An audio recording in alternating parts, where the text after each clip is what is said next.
When I joined the service, I was a 19-year-old kid, right? I had come out of incarceration. I had my years of struggle in the streets, and I was really searching for something both, right? I was searching for both pieces. Who am I? And how can I be a part of something bigger than myself? Right. Right? And I found that in the service. And we were talking about that, right? It's like completing that first 12-mile road march in basic training, right? I had never run a mile, let alone walked 12, right. you know? And so 30th AG, I ran a mile, and I was like, wow, I can do this. By the end of basic training, I marched 12 miles, and I felt initiated into something larger than myself, right?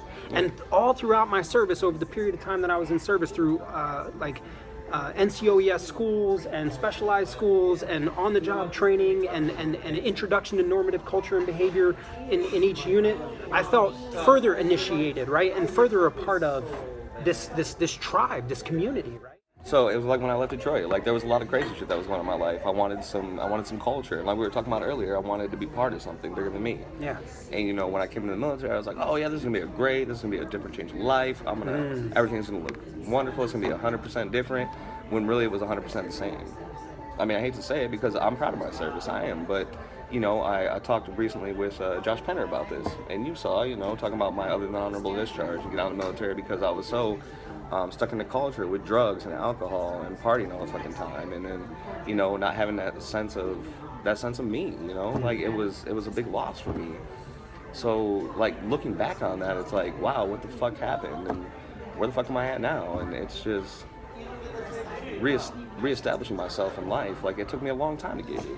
You say in post-service? I'm talking post-service, but I mean it all ties into like who I am as a person, to where that cycle for me and that balance is for me, because you can't move forward in life if you don't know where you came from, and you can't move forward from where you came from until you realize it's always going to be a part of you.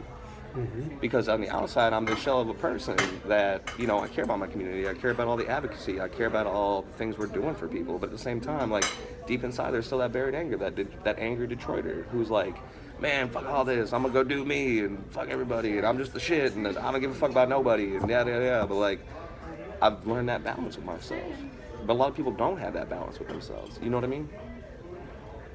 So that's when it comes back to, what do we do for this? How do we prevent people from having to fight their demons, or not necessarily prevent them from fighting their demons, but understanding their demons and going forward with that? You know what I mean?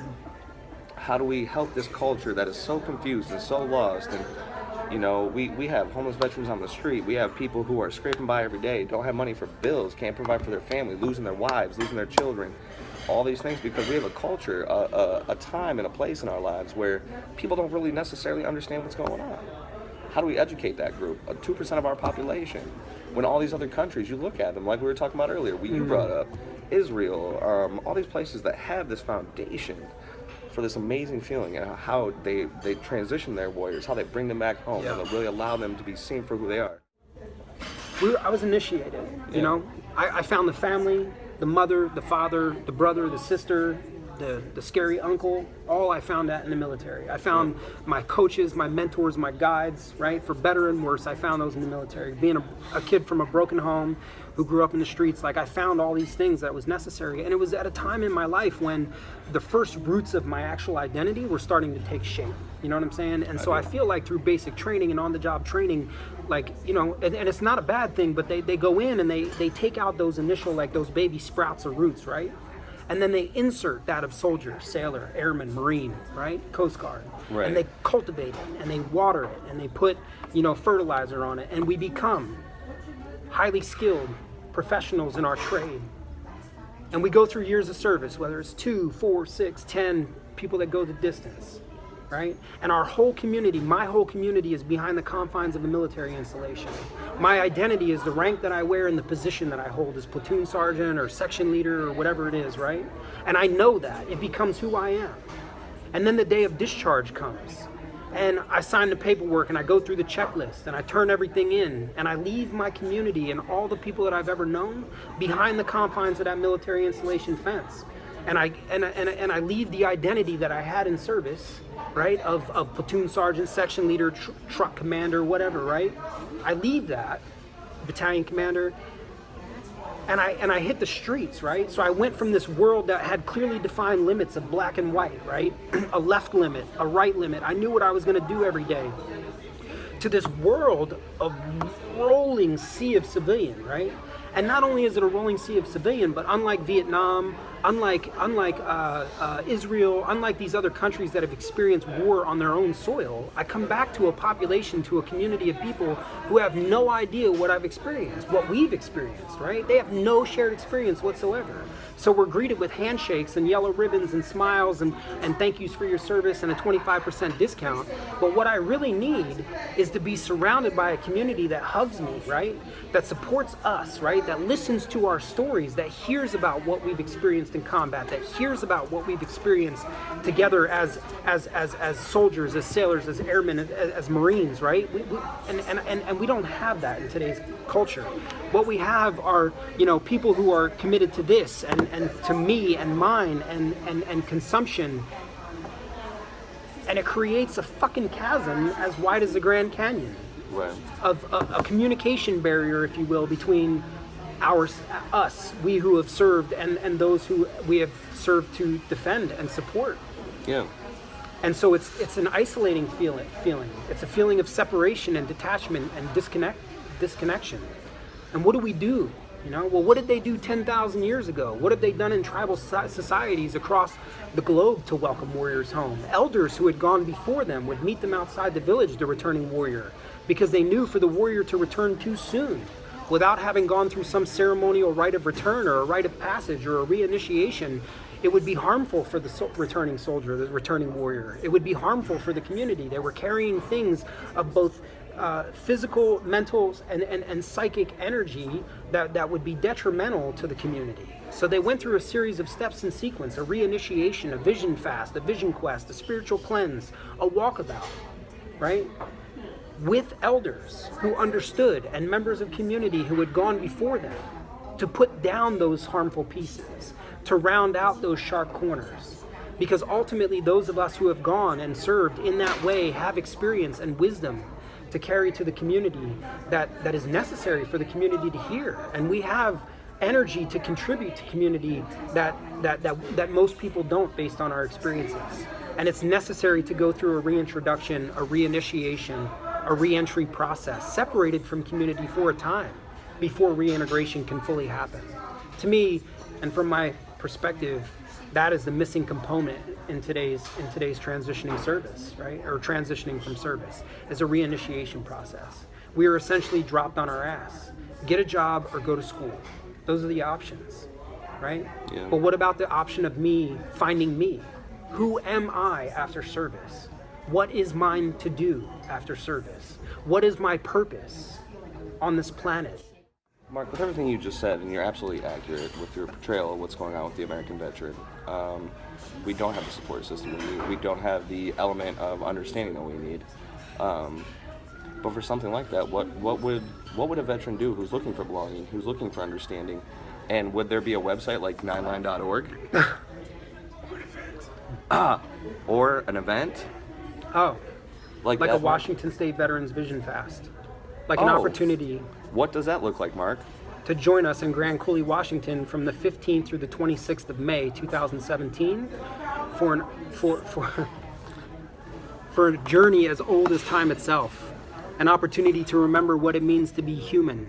An opportunity to take our stuff, the things that we carry with us, that question mark around who am I, that question mark around what is our purpose, to take that out on the land, to take that to the biggest living organism that we know of, right? The one that we walk on every day, the one that we eat from, the one that supplies us with, this life that we have, to take those questions out on the land and to sit in a space solo for a time for 4 days without distraction, no cell phones, no community, nothing, nowhere to run, nowhere to hide. I can't hide from myself out there.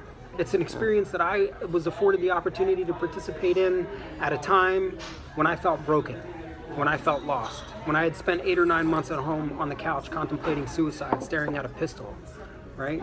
When I woke up 2 to 3 times a night, 4 to 5 times a week to check the locks on all the doors because I was paranoid. When I absolutely would not go near crowded outdoor spaces because of the suicide bombers that I had experienced in Afghanistan. I came at a time when I carried a pistol with me everywhere I went. And I went out there into the desert, the Kingston Mountain Range of California. Right. And I found myself, right? When I got to experience this moment where I held two truths at the same time. The first truth is that this desert environment reminds me of and is a catalyst for me to experience physiological responses that are related to the traumatic experiences of Afghanistan, where I watched in my mind strikers driving by and carnage.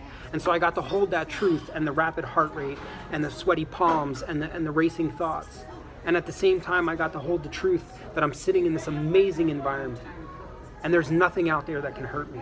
And so this moment of now, although I'm triggered by the environment, those feelings that I have around fear, apprehension, anxiety do not have to affect my moment of now, because in my moment of now, I'm sitting in one of the most beautiful places on earth. I've been hearing some feedback, man, 12 days is a long time. Well, you know what? 12 months in combat is an even longer time. And how much time does it truly take to return in here, right? And it's a transition. It is. It is a transition. It's a journey of transition. It is a journey of letting pieces of ourselves die so that new pieces can be reborn.